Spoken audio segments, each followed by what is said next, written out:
Have you ever wondered about the nature of your desire? Is it spontaneous or responsive? Desire, that deep longing or craving we all experience, is a fascinating concept. It can be as simple as the yearning for a cup of coffee in the morning, or as complex as the intricate dance of attraction between two people. But did you know that there are two fundamental types of desire? That's right, we're talking about spontaneous and responsive desires. Spontaneous desire, like its name suggests, springs up seemingly from nowhere, driven by internal factors. On the other hand, responsive desire is triggered by external stimuli, a reaction to something or someone in your environment. This video will dive into these two forms of desire, exploring their differences and how they shape our interactions, especially in romantic relationships. Understanding the nature of your desire can help you navigate relationships more effectively. So, are you ready to embark on this journey of self-discovery? Let's dive into the world of spontaneous desire first. Spontaneous desire is just as it sounds. Sudden, unexpected, and often intense. It's that bolt from the blue feeling that strikes when you see someone attractive across the room, or when you're unexpectedly caught up in a moment of passion.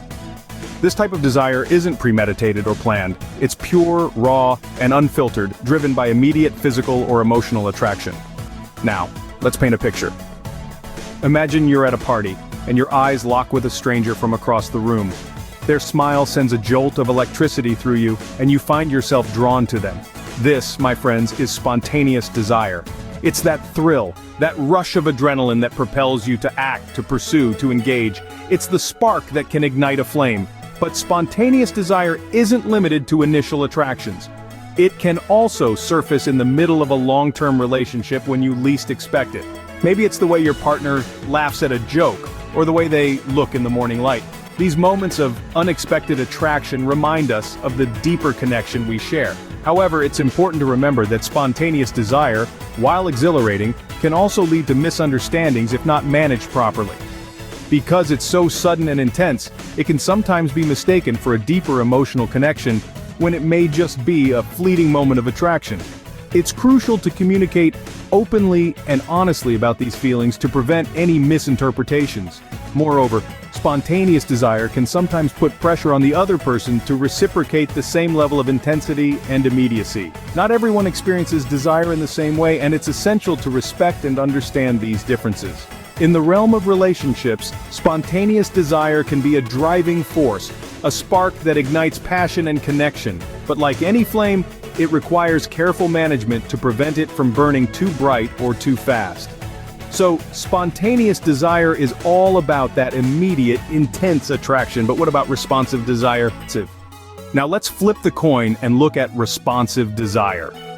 Responsive desire, in contrast to spontaneous desire which springs to life seemingly out of nowhere, is more like a delicate bloom that needs the right conditions to flourish. It's not about immediate attraction or a sudden spark. Rather, it's a kind of desire that grows and deepens over time, often in response to emotional intimacy, trust, and a deep connection with a partner. Imagine you're in a long-term relationship. The initial infatuation has faded, replaced by a comfortable, familiar love.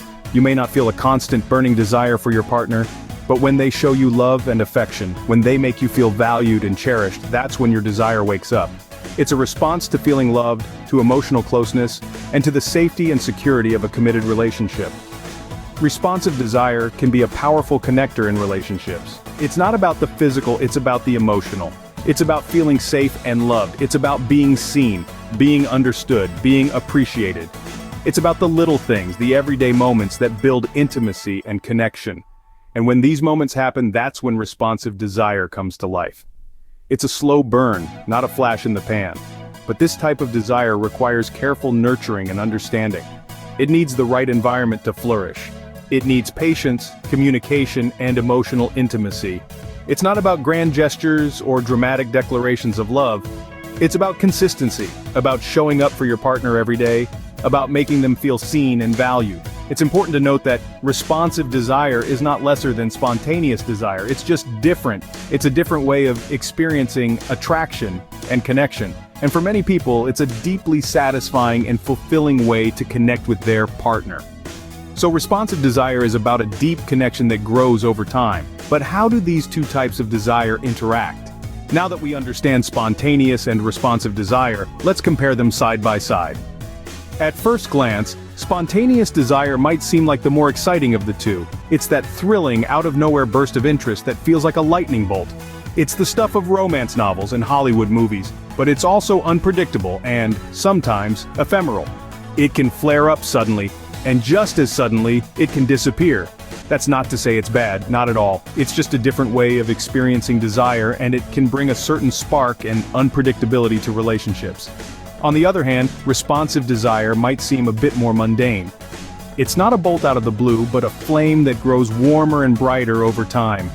It's the kind of desire that builds as you get to know someone, as you discover shared interests, values, and experiences. It's less about immediate physical attraction, and more about emotional connection and intimacy. However, it can sometimes be misunderstood or overlooked, especially in a society that often prioritizes spontaneous desire. Knowing whether you tend towards spontaneous or responsive desire can be a powerful tool in your relationship toolbox. It can help you understand why you are attracted to certain people and not others. It can guide you in finding a partner who complements your desire style, or in navigating a relationship with a partner who has a different desire style. It can help you communicate your needs and understand your partner's needs, but here's the thing. It's not an either-or situation.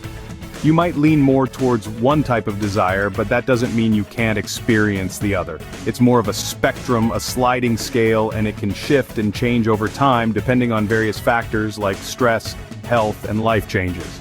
Remember, whether you're more inclined towards spontaneous or responsive desire, both are natural and valid ways of experiencing attraction. The key is understanding and communication.